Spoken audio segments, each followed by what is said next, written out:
Dibanding kalau misalnya kita ngirim pakai udara. Satu kilo tuh kalau ke Amerika Serikat bisa di atas 1 juta kan? Iya. Juta. Ini kilo. kemarin tuh per kilo jatuhnya hanya Rp7.500. Oh, Kita kasih solusi. Pak Rahmat, Pak Nur, wah ini Bapak ekspor nasional nih. Kami hadirkan di sini karena memang banyak banget audiens kami nih Pak, ya pebisnis, UMKM Muslim yang memang pengen banget ekspor nih produknya, tapi biasanya mereka mindsetnya nggak ngerti mulai dari mana. Kayaknya ekspor tuh sulit gitu Pak, regulasinya. Kayaknya udahlah kita main-main aman aja deh, domestik aja nih. Ya kan, eksportir tuh kayaknya tuh berat gitu. Nah, kebingungan. Nah itu tuh mungkin bagaimana cara memecahkan masalahnya sampai akhirnya sebenarnya cuan kan Pak. Iya. Membantu negara kita juga gitu kan. Nah coba kita lihat videonya teman-teman. Ini ada hal yang menarik, saya mau ajak teman-teman ya. Habis itu nanti kita bahas lebih lanjut bagaimana cara ekspor, bagaimana cara menghasilkan income miliaran per tahun misalkan dari produk kita. Karena memang nih contoh misalnya banyak produk-produk yang enak, bakery, kopi, macem-macem. Mereka pengen coba produknya keluar, dagangannya udah nggak main domestik lagi, tapi ya nggak ngerti mungkin kali ya mainnya ya, atau menyeramkan gitu kayaknya ekspor nih gimana di sini gitu ya. Coba kita tonton video teman-teman. Indonesia itu selain punya beragam sumber daya alam juga punya banyak banget produk hasil olahan industri yang keren. Salah satu caranya buat bantu Indonesia itu maju, ayo kita genjot ekspor ke luar negeri. Juga siap membantu pelaku bisnis ekspor untuk memasarkan produknya ke mancanegara dengan teknik digital marketing yang telah terbukti berhasil. Ya, tahun 2013 sampai hari ini kami sudah mencetak lebih dari 300 eksportir baru. Kalian mau menambah skill kan? Mau kenal sama banyak orang dari mancanegara lagi. Kami akan ceritakan rahasia-rahasianya, teknik-tekniknya agar kamu bisa sukses. Ayo pre-order e-course-nya, nggak usah pakai ragu. Mantap. Tahan dulu nih. Ini kayaknya e-course yang bakal fenomenal banget nih. Nanti teman-teman kalau pengen tahu, entar sabar ya. Kita mulai dari ya paling background dulu kali ya. Mau Pak Rahmat atau Pak Nur dulu nih? Kira-kira Oke, Pak Nur dulu kayaknya. Pak Nur dulu ya. Backgroundnya gimana dan dari tahun berapa udah ekspor macam-macam lah mungkin. Atau mungkin dari kampus juga boleh Pak ceritainnya Pak. Ya saya alhamdulillah ya bisa berbisnis ekspor sejak tahun 1990 sampai sekarang alhamdulillah. Wow. Nah, jadi belum Krismon tuh Pak ya. Ya, nah saya termasuk dapat manfaat besar ketika Krismon kan. Oh gitu. Oh iya bener. Wah cuanisasi itu pas Krismon ya. Ya alhamdulillah. Jadi memang banyak dari teman-teman ini yang menganggap bahwa bisnis ekspor itu susah, itu aja yang menghantui gitu ya, seperti sesuatu yang nggak kebayang jauh, nggak inilah yang dipikirnya susahnya gitu. Oke, produknya produk apa Pak waktu itu? Sampai sekarang mungkin ya? Saya latar belakang pendidikan saya di IPB, Institut Pertanian Bogor. Oke. Nah, jadi nggak jauh-jauh dari produk-produk pertanian ya, produk-produk pertanian. Tapi kalau sekarang ya macam-macam sampai ke produk handicraft juga, produk-produk hasil olahan, makanan dan sebagainya juga. Di ekspor, dan kami sekarang punya tim banyak teman-teman anak-anak muda gitu yang menjalankan kegiatan bisnis ekspor itu. Oh oke. Gitu. Oke, kalau Pak Rahmat? Ya, saya belajar ekspornya waktu saya masih kerja dulu ya. Oke. Saya masih kerja di industri migas, kebetulan dapat peran sebagai karyawan yang menangani supply chain management. Saya belajar tentang prosedur ekspor impor itu pada saat kerja. Nah, tapi kalau saya sebagai eksportir sendiri gitu ya, saya mulai tahun waktu ada Euro, saya ingat itu Euro tahun 2004. 2004. Oke. 2004 di Portugal ya. Itu ekspor pertama tuh ekspor jersey. Oh. Jersey dari Mangga 2 tuh. Mangga 2 dulu ngetop tuh. Masih ada enggak sih, Pak, sekarang? Kayaknya masih ada, cuman udah banyak sekarang kayaknya sentra-sentra produksi jersey gitu. Iya. Nah, dulu saya ingat benar ada pembeli dari Belanda kepengen jersey orange-nya Belanda tuh. Oh, oke. Terus kita kirim tuh dari Indonesia. Wih. Belinya dari Mangga 2 kan. Belinya Mangga 2 ya. Mangga 2 dan waktu itu saya bilang ini bukan jersey asli loh. Saya tahu lah itu bukan jersey asli, orang juga harganya juga jauh beda. Ya. Tapi memang waktu itu katanya ada komunitas di Belanda yang mau nonton Euro ke Belanda, dia butuh menyeragamin tuh anggota komunitasnya. Oh, oke. Ya, kita kirim dari sini. Oke. Saya beli di Mangga 2, kulakan, kemudian kirim ke sana. 2004 ikut pangkat saya. Untung banyak dong nih beli di Mangga 2 nih. Pada saat itu ya. Oke. Nah, habis itu kemudian ya sekarang ya kami punya perusahaan yang memang bergerak di bidang ekspor, punya pabrik juga memproduksi briket batok kelapa. Kemudian kita ekspor ke buat arang nih, Pak. Buat arang. Iya kan? Briket tuh buat arangnya kan? Iya. Oke. Bakar bohor, kemudian untuk barbeque ya. Iya. Pakainya tuh. Oke. Tapi guys, familiar nggak sih sama wajahnya Pak Rahmat di sini? 3 kali Pak Rahmat mampir ke sini. Ini bahas Muslim Life Fair, macam-macam ya Pak ya. Jadi gimana Pak klarifikasi Muslim Life Fair? Kenapa kajian dibatalkan Ustadz Khalid dan lain-lain? Masih penasaran ya? Soalnya kan nanti bakal ada lagi yang di Jogja. Di Jogja ya insya Allah ya. 3-5 Juni. 3-5 Juni. Nanti kita bahas lah di tempat yang berbeda lah ya. Kali ini memang Pak Rahmat kan selaku Ketua Umum KPMI Pusat kan. Nah, Komunitas Pengusaha Muslim Indonesia. Nah, ini cocok banget deh. Banyak loh Pak pengusaha Muslim yang pengen menjadi eksportir. Ini nih. Kita bahas dari keresahannya dulu kali ya. Mungkin Pak Rahmat, Pak Nur bisa cerita nih dari awal. Kenapa ya kok eksportir tuh kayak menyeramkan dan sulit ya Pak ya? Padahal di sini kan program bisa membantu negara kita juga gitu kan. Betul. Banyak apa dikit sih sebenarnya Pak Pelaku ekspornya ya? Iya. Ya, jadi memang itu yang menyedihkan itu. Indonesia populasinya sekarang 270 juta lebih orang ya. Eksportirnya percaya nggak? 28.000 perusahaan hanya. Masa jauh banget Pak? Jadi kalau di persentase 0,001%. Jadi makanya begini, pemerintah sering mendorong ya kegiatan mendorong ekspor. Tapi kalau menurut kami, kalau pelakunya masih belum bertambah, ya susah gitu. Produk kita banyak, bagus-bagus, pasarnya aja. Tapi kalau pelakunya sedikit gimana? Jadi biasanya apa? Kenapa mereka tuh nggak mau coba? Kenapa bisa dikit banget? Sedangkan kita mungkin kalah ya sama Malaysia. Iya. Kalah. Tapi bukannya kita surplus Pak? Ya surplus selama beberapa bulan terakhir ini ya. Tapi surplusnya negara tetangga lebih besar. Gitu. Jadi oke. Jadi gini, satu pelakunya ya masih sedikit. Kenapa? Karena itu tadi dihantui ya bahwa ini sesuatu yang susah, sesuatu yang nggak bisa dikerjakan gitu. Nah, mudah-mudahan sekarang saya tadi ekspor mulai tahun 90 Pak ya. 90. Itu belum ada internet kalau belum ada Jadi sekarang ada internet. Ada WhatsApp, ada apa?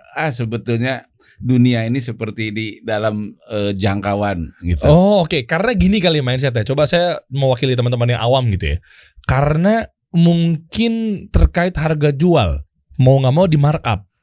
Nggak tahu juga nih. Saya coba awamnya aja nih. Maksudnya selain memang sulit, nggak tahu regulasi, itu juga pasti jadi isu kan Pak ya. Betul. Ya kan? Apa jangan-jangan mungkin modalnya terkait harga jualnya keribetan atau shipping gitu nggak sih? Ya kalau saya sih melihat pertama kita memang ada mesti merubah mindset dulu ya. Merubah mindset bahwa ekspor itu mudah. Ekspor itu mudah dan kita juga mencoba untuk mengencourage ya, mendorong teman-teman itu untuk mengatakan bahwa pasar itu tidak hanya di Indonesia. Betul, pasar domestik kita besar. Tapi kalau kita lihat semua negara-negara yang maju, ya, negara-negara maju yang maju secara ekonomi, itu dia mengandalkan pertumbuhan ekonominya dari sektor produksi dan tidak hanya mengandalkan pasar dalam negerinya, tapi juga pasar luar negerinya. Kita lihat dari mulai dulu benua Eropa yang pertama paling maju ya, kemudian Amerika, habis itu kemudian kita lihat Jepang, habis Jepang Korea, kita lihat sekarang Tiongkok. Tiongkok tuh pasar dalam negerinya kan gede banget kan. Iya. Gede banget tuh. Tapi dia juga mendorong agar semua pelaku usahanya itu memproduksi barang dan menjualnya ke mancanegara. Ya jelas, kayaknya semua juga made in China nih kayaknya. Itu yang saya itu kan mindset ya. Bahwa pasar itu tidak hanya dalam negeri, tapi juga pasar luar negeri dan kita harus berusaha menjadi memproduksi barang lah ya, memproduksi barang untuk kebutuhan kita sendiri. Habis mindset ya tentunya kita sebagai muslim kita tahu lah ya, berilmu dulu sebelum beramal ya. Itu juga kunci tuh. Kita harus kuasai betul tentang ilmunya. Kalau kita mau jadi eksportir ya kita harus kuasai ilmu sebagai eksportir. Makanya kita bikin e-course tadi. Bikin e-course tadi itu dalam rangka itu, dalam rangka ikut serta berkontribusi dalam ya menularkan ilmu bagaimana ekspor itu kepada masyarakat luas ya, terutama pelaku usaha muslim. Itu e-course tadi itu digagas oleh KPMI juga soal itu. Artinya berarti kalau nanti kita bahas lebih lanjut mengenai e-course ya Pak ya, bagaimana cara daftarnya, bagaimana cara menjadi eksportir yang berpeluang untuk mendapatkan cuan gitu kan, produk kita bisa lebih dikenal lagi ke seluruh dunia gitu kan. Nah, artinya juga bisa membantu program-program dakwah guru-guru kita dong ya, ustadz-ustadz kita ya, kalau memang ada KPMI yang menaungi ya. Ya, insya Allah memang itu salah satu niatnya itu ya, kalau kita bisa dapat bisa dapat revenue dari e-course ini ya, tentunya itu kan nanti menjadi biaya operasional KPMI ya, yang akan kembali lagi kepada masyarakat dalam bentuk literasi dan edukasi yang berkaitan dengan fikih muamalah, dengan akidah dan lain-lain. Oke. Nah, balik lagi mengenai ke ekspor ini sendiri Pak.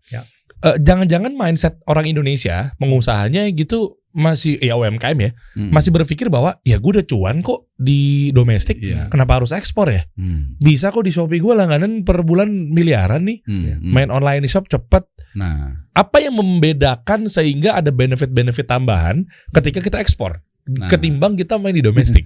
Nah, tadi bicara soal Krismon. Oke. Ingat nggak waktu terjadi Krismon tahun 98? Ya, saya SD tuh. Ya, nah itu perusahaan-perusahaan yang mengandalkan pasar lokal atau yang tidak punya pasar ekspor habis bergelimpang. Oh iya sih. Ya gitu. Ya, yang bisa survive adalah perusahaan-perusahaan yang punya pasar ekspor. Gitu. Dan begitu juga yang terjadi di berbagai negara ya, ketika terjadi krisis, kalau orang yang punya pasar ekspor dia bisa survive. Ya. Tapi kan belum tahu krisisnya kapan Pak. Kalau udah enjoy di domestik gimana? Siapa bilang? Saya udah mancing-mancing ya. Bapak udah ada bayangan ya.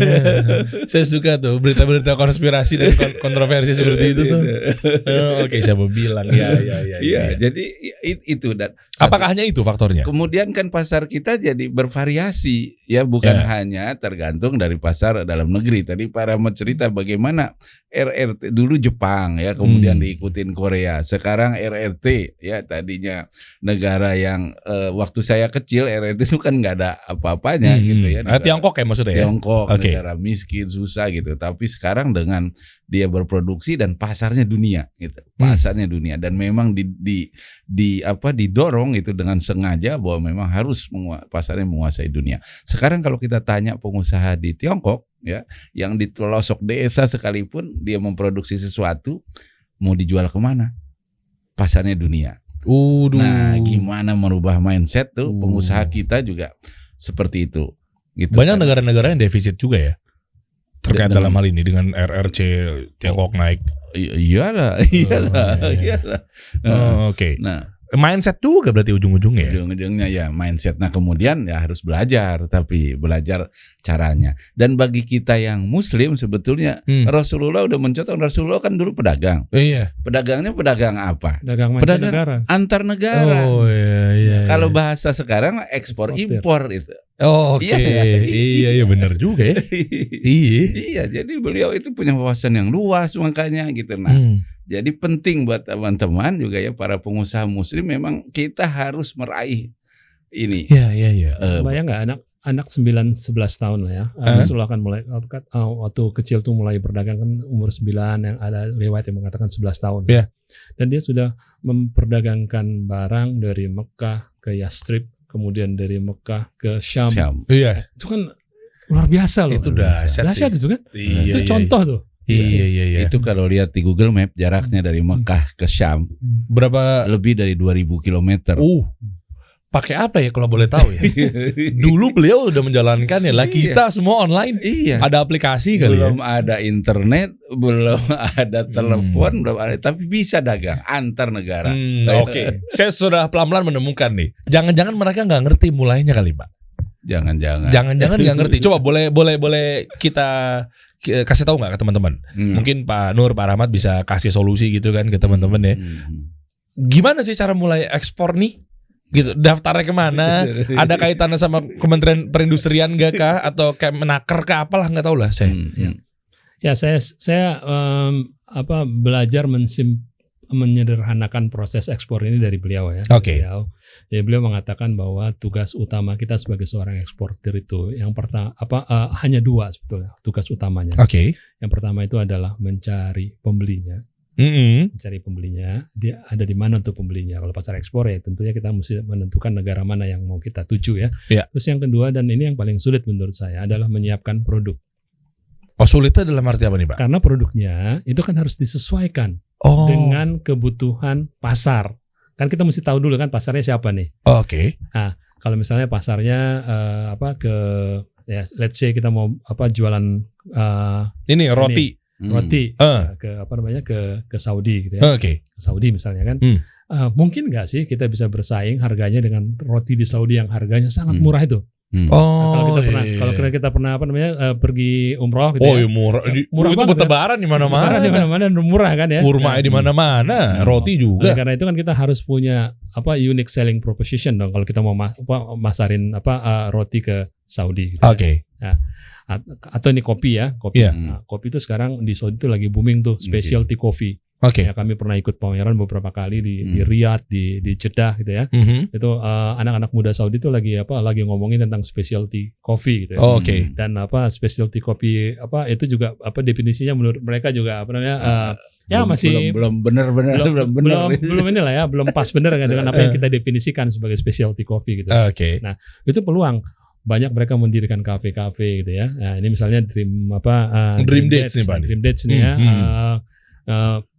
Misalnya Bang Khalid ini kan udah punya kaki cukup tajam kan di Saudi kan di Timur Tengah Saudi ya.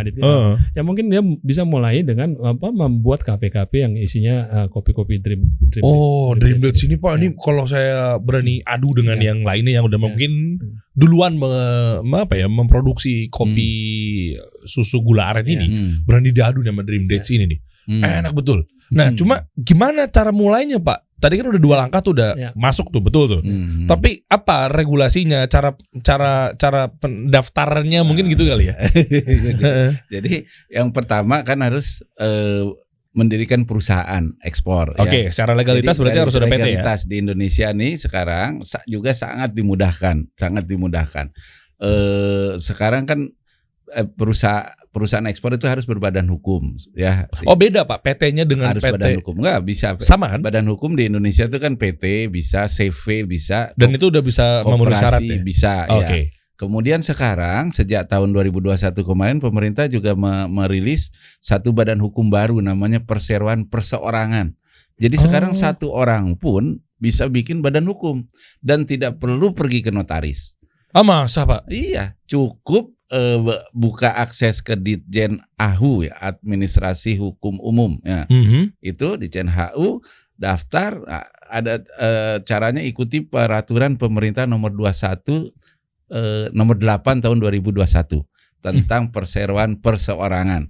Nah, itu sangat mudah ya, selain PT, CV, koperasi ya. Begitu dia punya badan hukum, punya NIB, nomor induk berusaha namanya. Sekarang kan semua perusahaan harus punya NIB itu ya. Itu juga gratis kan, ya online aja daftarnya juga sangat mudah. Satu lagi NPWP. Udah cuma punya 3 itu, jadilah perusahaan kita perusahaan eksportir. Ini nih catat ekspor. Bisa ekspor tuh ya. Berarti catat ya. Jadi enggak perlu notaris apa ya? Kalau perseroan perseorangan, kalau PT kan tetap saya pakai notaris gitu ya. CV karena notaris ya kan. Koperasi harus ke notaris. Jadi banyak orang yang menganggap bahwa membuat badan hukumnya, izin-izinnya nggak perlu, sekarang cukup punya NIB aja. Nggak perlu lagi dulu ada angka pengenal ekspor, ada izin ekspor. Sekarang udah nggak ada. Kenapa alasannya? Ya dimudahkan sama pemerintah supaya ekspor kita maju. Mantap. Ya. Luar biasa pemerintah kita nih. Cukup punya NIB dan punya NPWP, udah jadi eksportir. Ngurusnya online semua bisa ya? Semuanya online, gratis pula. Oke. Gitu. Nah, mekanisme untuk produknya tadi Pak Rahmat bilang mengenai harus punya produk yang dibutuhkan sama pasarnya. Ya. Anggaplah 2 metode tadi udah terselesaikan. Ya. Mengenai udah tahu kira-kira memasarinnya kemana dan produknya apa udah tahu lah, anggaplah begitu. Ketemulah misalkan ya Pak Lep, kalau kopi bisa nggak sih? Bisa ya Pak? Kopi ini bisa. Kopi yang masih bentuk udah kemasan atau Justru masih biji-bijian? Kopi yang seperti ini kita coba aja nih untuk bisa dipasarkan. Ini kan kopi yang sudah diolah ya. Nilai tambahnya siap minum. Siap minum kan? Siap ready to drink ya? Ready to drink. Bisa oke ya? Sangat bisa. Gimana caranya? Kemana nih? Udah dapat semuanya, udah tahu pasarnya, udah izin udah kelar semua. Nih kopi Dream Dates misalnya, ini kan enak banget nih. Apa jualannya nggak mungkin marketplace di kita dong? Ya. Ya kalau ini pertama kita mesti melihat ini produk umur lifetime-nya berapa ya? Berapa lama? Ini perlu dipertimbangkan karena kalau kita juga nanti kan mengirimkan ini kan ke tempat yang jauh dan masa kedaluarsanya juga harus cukup panjang ya, cukup panjang. Nah itu yang mesti dipikirkan oleh produsennya untuk memproduksi barang yang masa kedaluarsanya paling nggak 1 tahun lah kalau misalnya untuk ekspor itu kan ya. Nah kemudian cara penyimpanannya juga mesti dipikirin. Ini kan barang ini kan tidak mungkin disimpan di suhu ruang dalam waktu lama ya, kecuali dengan menggunakan pengemasan berteknologi gitu ya. Nah, itu mesti dipikirin. Terus yang kedua barang ini ya tentu dari sisi taste, dari sisi kemasan, dari sisi serving ukuran penyajian, kemudian kandungan bahan, kemudian kandungan nutrisi dan segala macam itu sudah clear.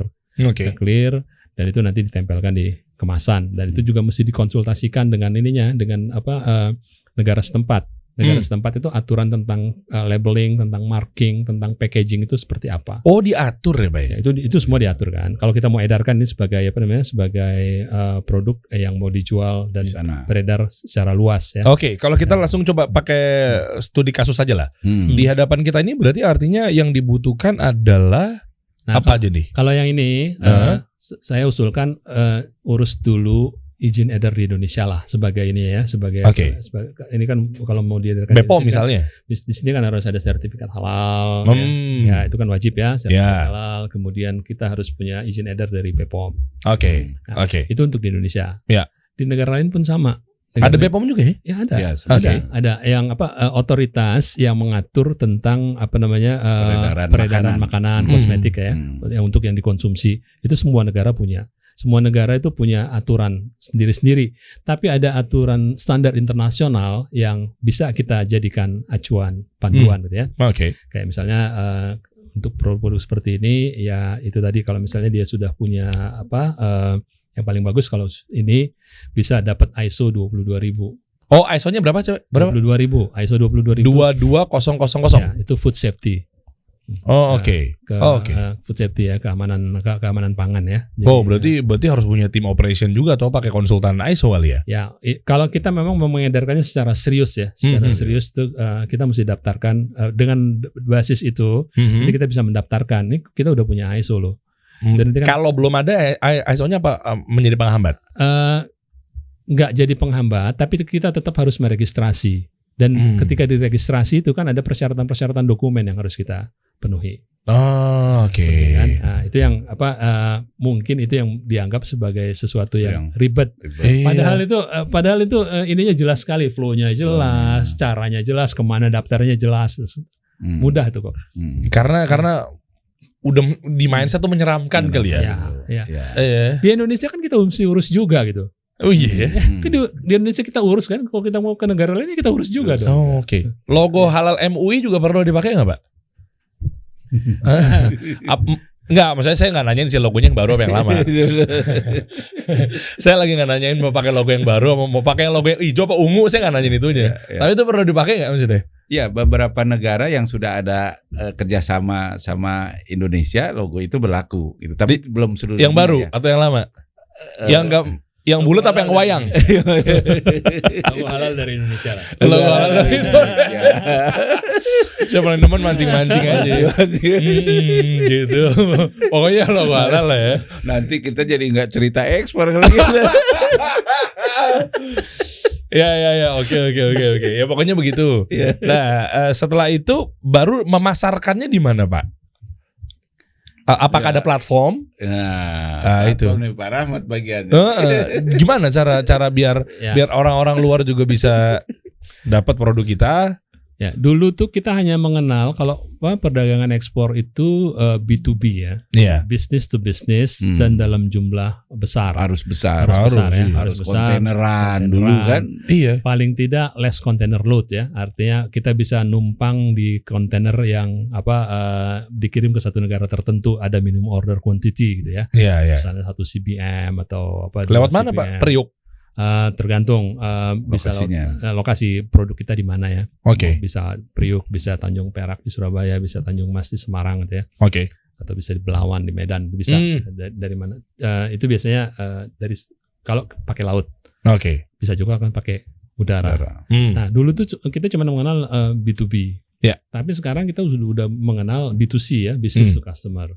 Jadi kita bisa jualan langsung. Orang-orang Indonesia yang jualan langsung di Amazon, di Etsy, itu atau di Shopify, itu banyak banget sekarang. Udah banyak banget sekarang. Oke. Nah, jadi teknologi mempermudah kita ya untuk mendekatkan kita dengan konsumen akhir di negara tujuan. Cuman nanti kan setelah tahu ada pasarnya kan ya, yang challenge berikutnya adalah gimana ngirimnya, itu proses pembayaran. Nah itu kalau itu kita ceritain semua nggak selesai nih podcast kita nih. Kita relax dulu aja, kita cobain dulu deh. Ini biar agak tenang pala kita nih. Mungkin bisa di e-course aja kali ya. Nah, kalau pengen tahu kan teman-teman mungkin nanti tinggal ikutan webinarnya atau mungkin ikutan online course-nya, tinggal nonton video bareng sama yang udah dibentuk sama timnya Pak Rahmat dan Pak Nur juga gitu kan. Tadi juga di video udah ada penjelasan dikit lah. Ya kan. Nah, nantilah bagaimana cara daftarnya teman-teman coba deh. Biar ada bayangan, biar agak santai, kita coba minum kopi dari Dream Date sama rotinya nih, roti madu, Pak. Mantep nih. Iya kan, sembari juga bisa langsung dicicip. Silakan Pak Rahmat. Iya dong. Mau deh. Coba nih, ini udah masuk juga nih waktu buka kalau Pak Rahmat saum. Masuk. Udah kan? Udah Pak. Udah. Makanya saya tahu begitu ada kode saya langsung jelas. Nih Pak nih, tuh. Nih, ini buat diminum kan? Buat diminum Pak. Masa buat mandi Pak?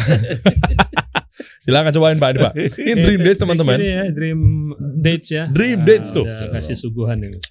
Lihat ya. Tuh. Ini ada lotusnya juga. Pokoknya saya nilai 1 sampai 10, 11 Pak nilai Pak. 11 Banyak narsum tuh sampai ketagihan. Reda Samudra tuh Pak, sama Uki Kautsar ketika kesini tuh yang ditanyain tuh, ya gue pikir Dream Dates tuh. Kan suguhannya kita banyak cemilan kan di Mall Kokas kan di bawah kan. Tuh lihat teman-teman. Ini roti juga luar biasa nih Pak nih. Gimana Pak kualitasnya? Ini export quality nggak nih? Export quality. Bener ya? Bener. Tepung-tepungnya dan lain-lainnya. Saya suka ini nggak terlalu manis. Nah, Buat saya yang emang nggak terlalu suka manis gitu ya. Boleh dekatan Pak Afwan. Ini nggak terlalu manis gitu ya. Jadi kan biasanya kopi kita tuh kan manis banget ya. Ini oke, manisnya cukup buat saya. Oke, mantap tuh kan. Buat saya cukup juga deh. Nah. Ada kopinya, kopi susu gula aren, terus sama gula arennya itu kalau di luar negeri itu punya nilai lebih. Gula aren bisa kan diekspor juga. Enggak disebut ini gulanya gula aren. Itu punya nilai lebih kan. Karena dianggap sebagai healthy drinks ya, healthy drinks. Berarti selain ready to drink, misalkan nanti contohnya anggaplah kopi ini misalkan ada minuman kemasan yang bisa expired 1 tahun misalkan. Minimal 1 tahun ya Pak? Iya. 1 tahun. 1 tahun. Amannya ya. Amannya 1 tahun. Karena kan dia perlu transportasi, nanti distribusi lagi, dipajang di toko-toko. Artinya kalau ingredientsnya dipisah, juga bisa. Misalkan buat gula arennya doang diekspor gitu bisa juga ya. Bisa. Ya, yang Bisa ekspor juga gula aren banyak di Indonesia. Banyak ya? Banyak. Dan gula aren itu kan ya adanya dari Indonesia dan negara-negara tetangga ya. Iya benar.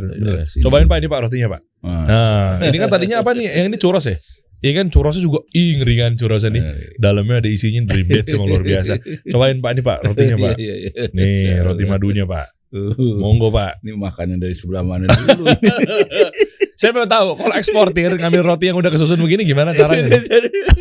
Monggo aja Pak, monggo aja. Bener, potek aja nggak masalah. Gitu. Ada sendok atau nggak langsung aja Pak sikat Pak. Bener. Bisa tuh, bisa. Langsung truk digituin aja nggak apa-apa. Nah, ini buat Pak Rahmat sama Pak Nur spesial nih. Nah, cobain Pak nih.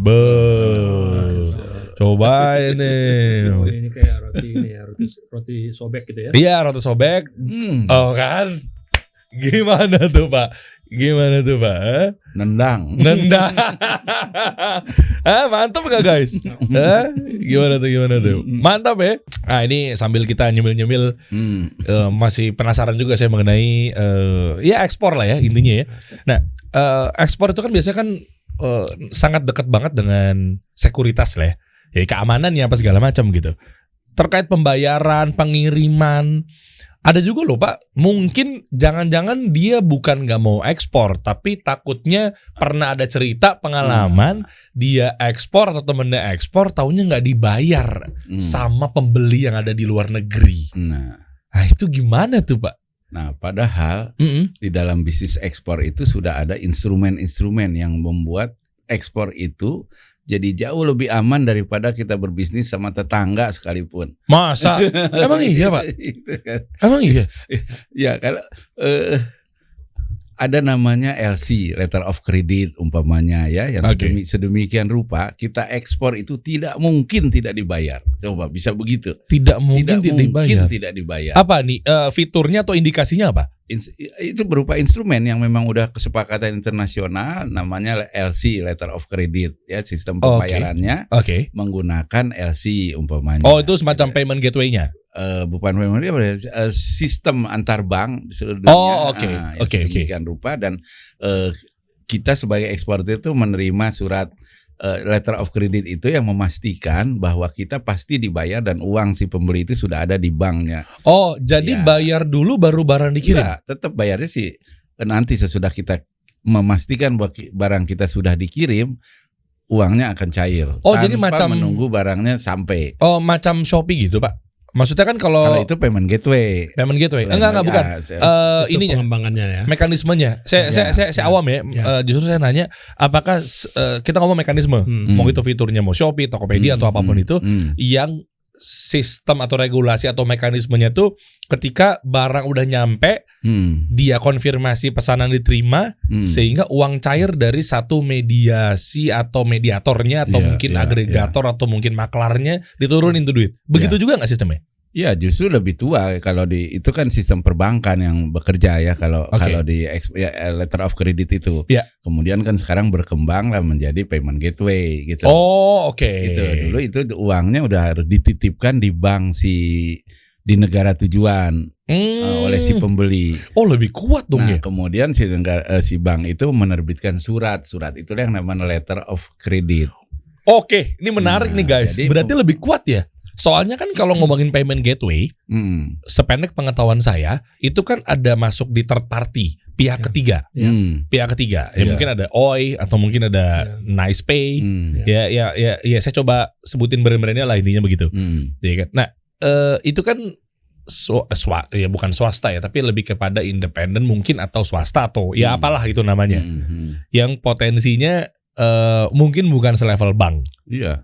Kalau yang ini justru malah LC itu levelnya level bank. Dan perjanjian antar bank internasional ada lembaganya yang mewadahi itu. Oh oke. Ada kesepakatannya internasional. Tidak ada satu bank pun di dunia yang berani untuk dia nerbitin aset tapi nggak mau bayar gitu. Tidak mungkin. Tidak mungkin. Gitu. Jadi itu sampai sebegitunya gitu. Makanya kita ekspor dalam jumlah yang berkontainer-kontainer berapa. Santai-santai aja karena pasti dibayar gitu. Kalau pakai sejauh ya sejauh nih yang kita kirim sesuai dengan yang kita sepakati spesifikasinya. Dan dokumen-dokumennya memenuhi syarat yang diminta oleh pembeli. Jadi kalaupun tidak ada pembayaran apa segala macam, tidak terjadinya transaksi, itu pun malah justru kemungkinan besar dari si pengirimnya. Nah, misalnya pengiriman nakal, tidak sesuai dengan akad yang dijual belikannya. Malah justrunya dia nggak mau bayar karena lah kan nggak sesuai. Nggak sesuai, ya begitu.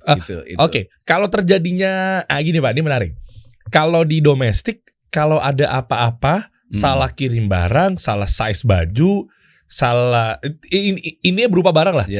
Kan gampang Pak, tinggal ya udah Pak kirim balik aja Pak, pakai ekspedisi favorit Anda.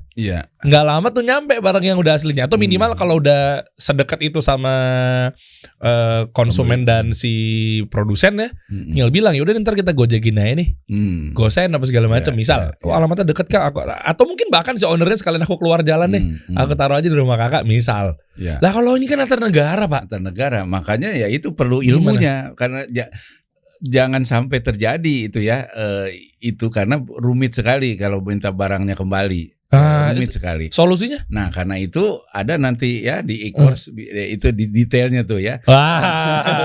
Nanti ada lembaga namanya Export Academy. Bukan. Kok jadi lupa semacam Sukovindo surveyor.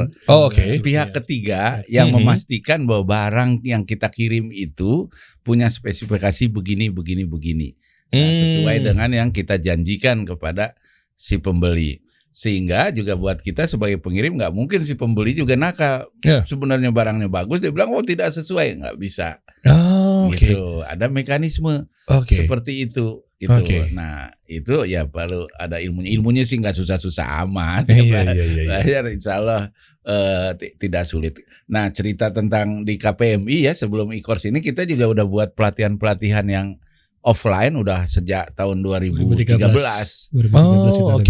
Di berbagai kota berpindah-pindah ya, mau pelatihan, dan itulah yang kata Pak Rahmat tadi, mudah menghasilkan lebih dari 300 eksportir baru yang tadinya nggak ngerti ekspor ya, dengan luar ini. Saya jadi pengen nih.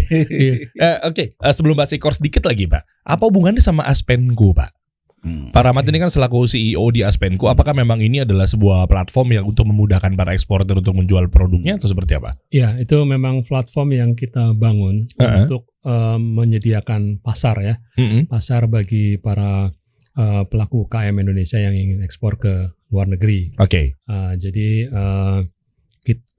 kami terinspirasi dengan apa yang dilakukan oleh Jack Ma tahun 94 dengan Alibaba. Dulu Alibaba tuh dibangun karena ingin membantu pengusaha-pengusaha Tiongkok untuk bisa go internasional. Ya, mereka punya keterbatasan dari sisi jumlah produk, kemudian mungkin keterbatasan juga dalam mau ikut pameran ke luar negeri, nggak punya biaya, nggak bisa bikin visa, nggak punya network dan segala macam gitu ya. Akhirnya dibikin Alibaba. Akhirnya kita tahu sekarang kan perusahaan-perusahaan Tiongkok pelaku UKM-nya kan sudah go internasional. Gede Alibaba ya. Ya. Nah, terinspirasi dari situ Indonesia harus punya. Indonesia harus punya dan kami mulai dan teman-teman yang lain juga banyak ya. Kami ada di Asosiasi Platform Digital Ekspor itu udah banyak lah teman-teman dari Indonesia yang bikin platform ini. Nah, platform ini tidak hanya sekedar pasar. Kalau menyediakan pasar, mempertemukan pembeli dan penjual, itu aja nggak cukup. Itu aja nggak cukup. Kita juga membangun ekosistem, membangun ekosistem ekspor di Aspenco ini. Salah satunya ini kita capacity building ya, peningkatan kompetensi. Habis itu kemudian nanti kita juga ada program pendampingan di Aspenco itu. Jadi kita bimbing teman-teman setelah ikut pelatihan, kemudian kita bimbing, kita dampingin supaya bisa jadi benar-benar bisa jadi eksportir gitu ya. Kemudian di situ juga nanti ada proses produk adaptasi itu kan kita mesti adaptasi produk kita seperti yang saya ceritain tadi. Kita mau punya unique selling proposition apa nih untuk produk kita, kemudian gimana supaya ini bisa masuk ke pasar tertentu. Itu juga kita bantu tuh. Bantu. Habis itu kemudian dari sisi itu tadi sertifikasi dan legalitas baik di dalam negeri maupun di luar negeri kita bantuin. Kita bantuin juga. Kemudian habis itu kemudian packagingnya. Kalau misalnya mau bikin ini packaging, kita ada konsultan packaging, konsultan branding juga ya yang ngebantuin teman-teman tuh. Dan itu kasih solusi bener-beneran tuh. Itu bener-bener kasih solusi dan the real kasih solusi itu ya. The real kasih solusi. Asal jangan ganti nama jadi kasih solusi juga, Pak. Kan ya mudah-mudahan ini bisa menjadi bagian dari kasih solusi itu untuk boleh nggak nanti saya tambahin di fitur saya salah satunya selain kasih logo, kasih video, kasih foto dan lain-lainnya, ada kasih ekspor.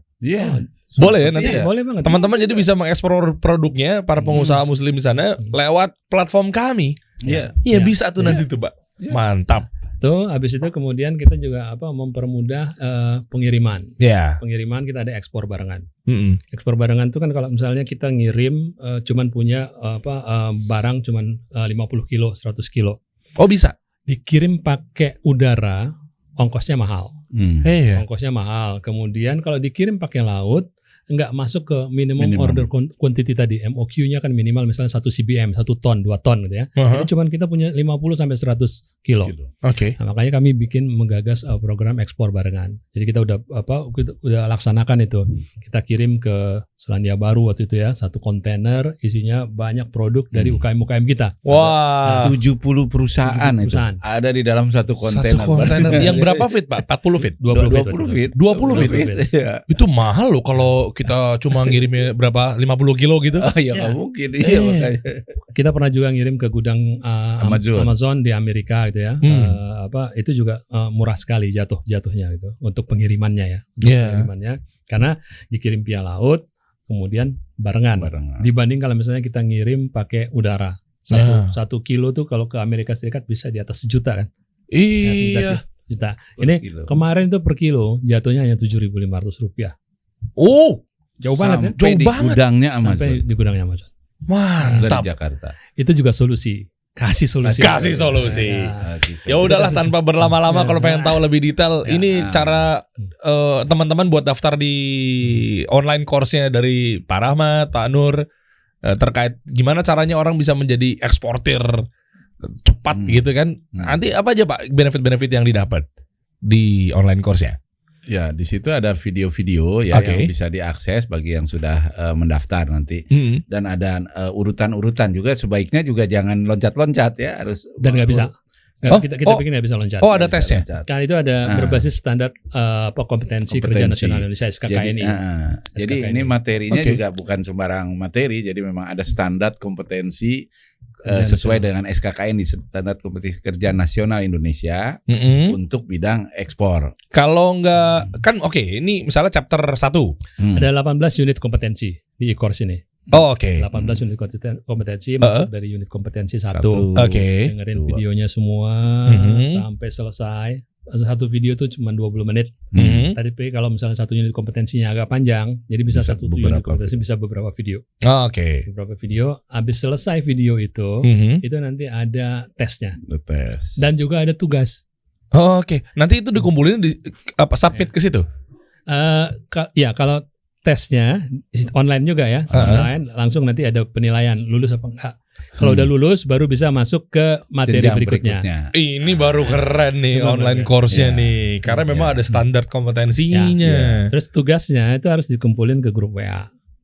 Kalau nggak lulus, qadarullah nggak lulus, ya ulangin lagi aja. Ulang lagi. Dengerin lagi aja. Nggak lulus lagi, ulang lagi sampai lulus. Jadi ingat di ini juga nanti ada ininya, ada temu dengan fasilitatornya secara webinar gitu. Kita adakan sebulan sekali. Sebulan sekali.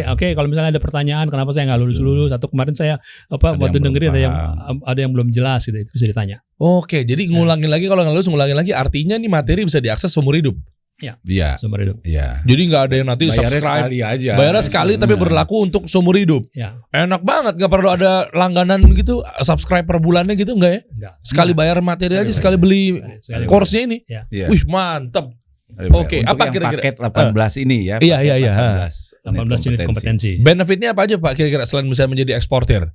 Kira-kira untuk ketika ikutan. Ya dengan demikian bisa gabung di Aspenku ya secara gratis Oke. ya, kemudian produknya bisa ikut mejeng di situ, ikut Wis. dipasarin di sana.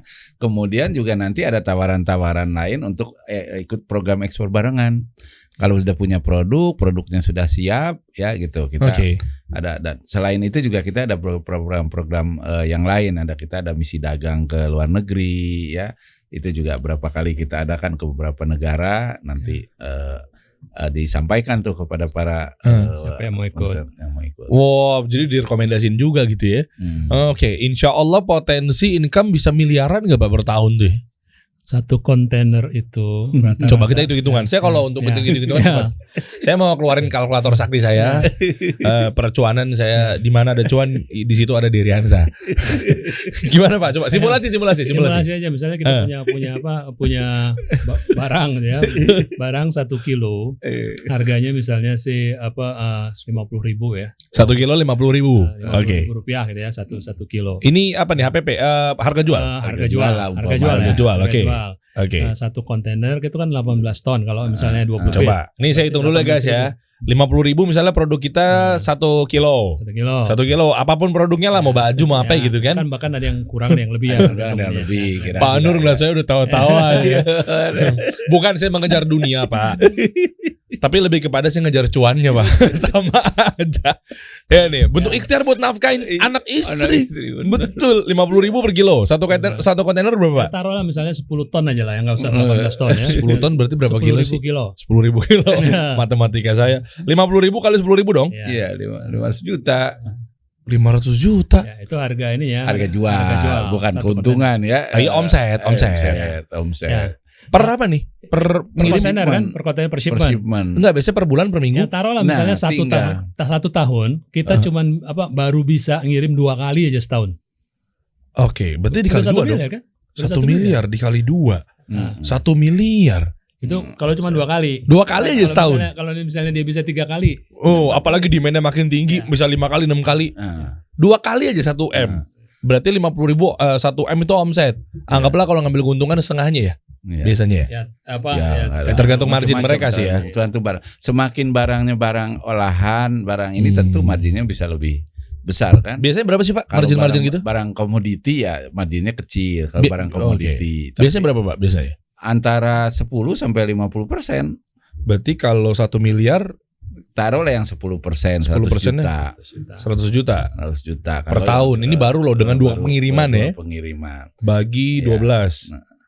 Terus Sebulannya bersih 8 juta kalau cuma 2 pengiriman. jadi banyak juga peserta pelatihan kami nih, Bapak nih ngomong aja bener nggak nih? Beneran. Jadi Bisa miliaran guys, insya Allah guys. Ayo. perlu pendidikan tinggi tidak? Alhamdulillah yang ikut pelatihan kami yang lulusan SLA jadi eksportir juga banyak. SLA. Iya, kemudian umurnya berapa Pak? Yang umur 18 tahun jadi eksportir ada. Anda 33 tahun kemana aja? Terus kalau yang paling tua berapa? Yang 70 tahun baru belajar kemudian jadi eksportir ada. Nah ini menarik. Apakah di online course ini bisa memudahkan segitunya Pak? Maksudnya takutnya yang nonton sekarang ini ngerasa umurnya itu ya Allah gue udah 60 tahun nih, ya. udah terlambat nih untuk belajar eksportir. Enggak juga. Enggak juga. Ada yang 70 tahun. Ada yang 70 tahun tahun. ikut pelatihan, habis itu kemudian Pertama beberapa kali ekspornya di umur 70 tahun. Enggak ada telat guys. Ada telat. Nah, Ada yang telat ketika Anda kelamaan mikir. Nah, cuma memang ini perlu juga nih disampaikannya. Kita bukan berarti ngasih nanti ini pembelinya loh, ininya enggak. Yang kita kasih adalah pintunya, caranya. Justru ini kan pondasinya Pak. Iya, jadi mereka Iya. nanti terpulang kepada masing-masing.